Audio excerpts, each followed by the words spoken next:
Hello guys! Ngayon tuturuan ko kayo kung paano mag-send ng picture at video sa Telegram. Una, pumunta ng Telegram. Then, ayan, kapag nandito na kayo sa Telegram, pindutin nyo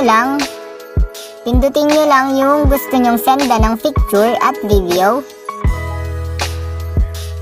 Halimbawa, itong cause, pipindutin ko, kaunahan siya. Then, ayan, kapag nandito na tayo, makikita nyo yung parang clip dun sa baba, yung sa tabi ng mic icon. Sa parting kababaan siya, then pindutin nyo lang yon. Then, ayan. Then, pumili naman kayo ng picture na isesend nyo